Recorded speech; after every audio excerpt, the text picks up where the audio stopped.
Well, hello.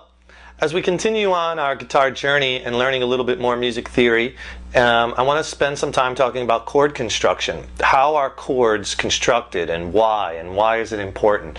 It's pretty critical. You know, a lot of people say music theory really isn't important and you don't need it, and I tend to disagree with that. I think it's very important. I think it'll always make you a better musician, and you'll be able to take in the concepts of music and the beauty of it faster and understand it better, and it will get you to the next level quicker for sure. So before this module, you should have watched a module on building the major scale and know how to build a major scale, and know, you know, you assign a number to each note in the scale, and that's a degree, and we went over that in the previous module. Now I want to take that to the next step and explain to you how chords are built and why it's important, because they all follow certain formulas, okay? And we're going to go over this and then we'll apply it to the guitar, because everything we do we apply. Okay. So remember, as always, and you're probably sick of hearing this at Next Level Guitar, but all music theory falls back to the major scale. The major scale is the constant that everything is compared to theory-wise. So for chord construction, the major scale that everyone knows now, do, re, mi, fa, sol, la, ti, do, or 1, 2, 3, 4, 5, 6, 7. 1 is the do, 2 is the re, 3 is the mi. You just assign the degree, the note, the number in order. Okay, and I showed you how to build a major scale for any key in a previous module. So let's look at the C major scale, which has no sharps or flats, and the notes, the 1 is the C, then you go whole step, half step, and that's how you build it like we talked about. So you have a C, D, E, F, G, A, and B. Okay, the C is the 1, or the root, the D is the second, the 2, the third is the E, the fourth, the perfect fourth is the E, your fifth in the key of C is the G, the sixth chord, or the sixth note, or the sixth is A, and the seventh is B. Okay, that should not sound new to you. Okay, if it does, go back and watch that other module. Watch it in either on the website or on our DVDs. Okay, so let's build chords. Okay, how are chords built? Well, basically chords are built from formulas, and the formula goes back to the major scale. And most chords, all chords have a formula, and then you just apply the scale, assign the numbers, and bada bing, bada boom, you got a chord. All right? So, for instance, a major chord is made from a root, third, and fifth, or 1, 3, and 5 of any given major scale. So if we wanted to build a C major chord, all we have to do is look at the C major scale, and because the formula for a major chord is 1, 3, 5, root, third, fifth. That's the formula for any major chord. So all we have to do is just take the 1, the root note, the third, and the fifth, and put them together, and we have a major chord. Isn't theory simple? I don't know why people make it so complex and abstract. It's really quite simple. So for C major, we take the 1, which is the C. Let's build a C major chord. And then we take the 3, 1, 3, and 5. So we're not going to use the D, we're going to use the E. And then the 5, the G. We take the C, the 1, the 3, the E, and the 5th, the G, C, E, and G, and put them together, and we have a C major chord. That's all it is, right? So if we take those notes and apply them to guitar, you know an open position C major chord. Probably one of the first batch of chords that you learned, that chord was in there. And look at those notes. Well, my third finger, there's my C, my root, my 1. Then on the D string I'm playing the E, there's the third, or the 3. And then I'm playing the open G, the 5th. Then I just repeat the C again with my first finger, and I repeat the third again, the E. See, a lot of times on guitar you have the beauty of you could repeat the same notes because you have 6 strings, so you could play multiple notes. So basically this is C, E, and G, C major. Root, third, and fifth, no matter where I play that. If I play it up here, maybe on the 8th fret bar chord, that's another great thing about guitar. You have all these wonderful choices of where you want to play these chords, which give you different timbres, different sounds, different positions that you can grab. It's a beautiful thing, this guitar. But if I look at that chord, I'm playing all 6 strings. So I'm playing 6 notes, but I'm only playing a C, E, and G, and then I'm just repeating them. There's my C with my first finger. My third finger's playing the G. My pinky is playing the C again, or the octave. Then my second finger It's playing the E again. Then with my first finger I'm catching the G again on the B string, and on the high E I'm playing the C again. So I'm only playing C, E, and G. Anywhere I want to play. Here's another one. Here's again. All C major. So for any major chord, all you do is look back at its major scale and take the first note, the third note, and the fifth note, or the 1, the 3, and the 5. And you got it. That's simple. Let's build another chord. Let's build a major 7th chord. A major 7th chord has the intervals 1, 3, 5, and 7. Root, 3rd, 5th, and 7th. So let's go back to the scale. Take the 1, which is the C, the 3rd, which is the E, the 5, which is the G, much like the C major. And now we have to add the 7th, which is the B. And we get C, E, G, B. And that's a C major 7th. C, E, G, B. Root, 1, 3, 5, and 7. Okay, we're doing it in C. You could do this in any key. So if I want to play a C major 7th chord, I have to play C, E, G, and B, or 1, 3, 5, and 7. So let's play this one. Check it out. Remember major 7th chords? Those are those sweet and jazzy sounding, dreamy.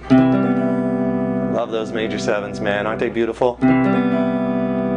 Okay, so what am I playing there? Simple. I'm playing much like a C open chord, which we just did, but I remove my first finger. That adds the open B string, right? That's that 7th. So I have on my third finger, I have the C. I'm still playing the 3rd or the E with my second finger. I'm playing that open G, the 5th. But now I'm playing the open B string. There's the 7th. And then the open E string, which repeats the 3rd again, and you get this chord. It's only one note difference. Here's my C major. If I add that first finger back, play that C again. See, that's happy and bright. Just add one interval, add an open B, add a B note. Have that beautiful, sweet, jazzy chord.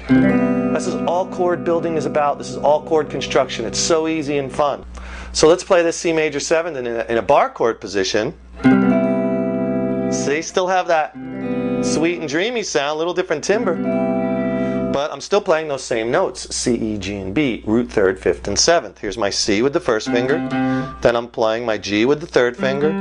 Playing my C again with the pinky. I'm sorry, I'm playing the B. There's my B note with my second finger. Then I'm playing the E again. Okay? And the G again with my first finger. Beautiful. I can play it up here too, maybe.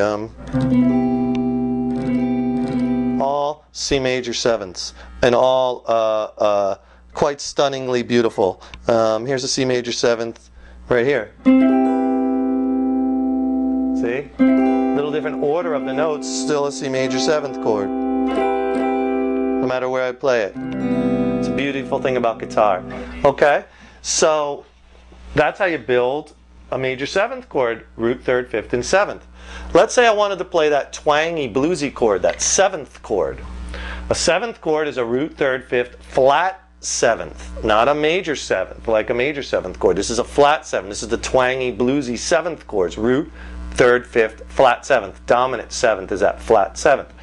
So you look back, remember, you have to keep going back to the major scale. Even if you're playing a minor chord, you still look at the intervals back to the major. Everything goes back to the major scale. So here's my C major scale. Okay, I'm going to play my root C, my 3rd E, my 5th G, but then I have to play a flat 7th. Well, my 7th is a B, so I'll just flatten it and play a B flat. And then my notes in my 7th C, 7th chord, C, E, G, and B flat. Let's apply it. Okay? So here's my C major chord, like we played, open, happy, bright. I need a B flat note, which I can grab right there with my pinky on the G string on the 3rd fret. And now I'm playing that C, E, G, B flat. Listen to this chord. Hear that twangy bluesiness we've been studying in our ear training? That adds that flat 7. That note really stands out. It's very dominant. Dominant 7th. Okay? And that's how you build chords. You just follow formulas. You follow the formula for the chord, apply it back to the major scale in that given key. Obviously I'm using C major scale because I want to build some C chords. C major 7th. I could build C minor, whatever. Even if you're building a minor chord, the formula for a minor chord is root flat third fifth. Flat third. Remember, major chord is 1, 3, 5, root third fifth.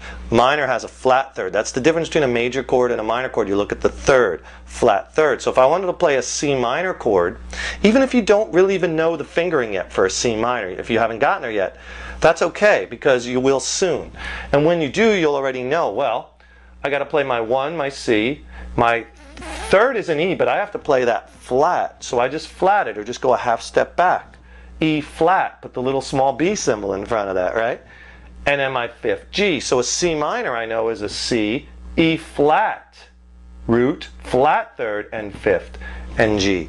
And that's all it is. That's all building chords is just writing out the scale, the major scale, which you already know how to build, and then assigning an interval to it in order, and then following formulas. And you have all your chords.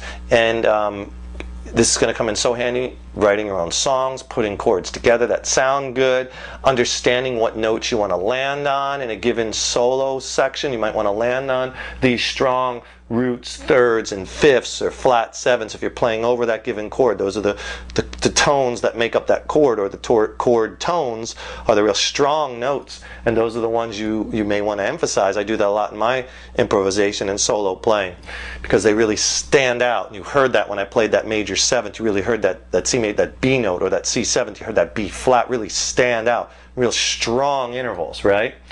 I want you to study this and look at the sheets that I have, basically, where I basically took everything on this board and put it on some handouts for the good people. And you could review this. And I find that having, as a teacher, that having both the video, being able to hear it with me playing, or whomever's teaching you playing, and a written aspect so you can see it, that's the best way, man. You know, then you have all the bases covered, and it really sinks in and absorbs the fastest, and you can keep moving up that staircase, okay? So practice the right things according to our regimens and structure, okay? Add a little bit of theory in. Start thinking about, you know, going forward and looking at the chords in each key, and then putting chords together, writing your own songs, because I want you to be creative, and I want you to unlock the creative energies that every one of us have inside of us. You could do, a lot of people, like, I talk to them, they're like, I can never write my own songs. You can. It's not that hard. If you understand this, believe me, you could be writing them very quickly and putting them together, and you don't need a tremendous amount of theory. A little bit really helps, but you can do it.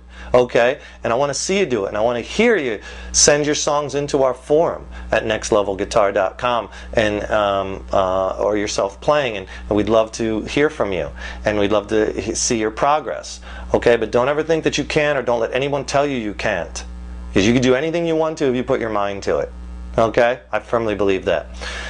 Take care, and we'll see you in the next module. Rock on. I'm David Taub.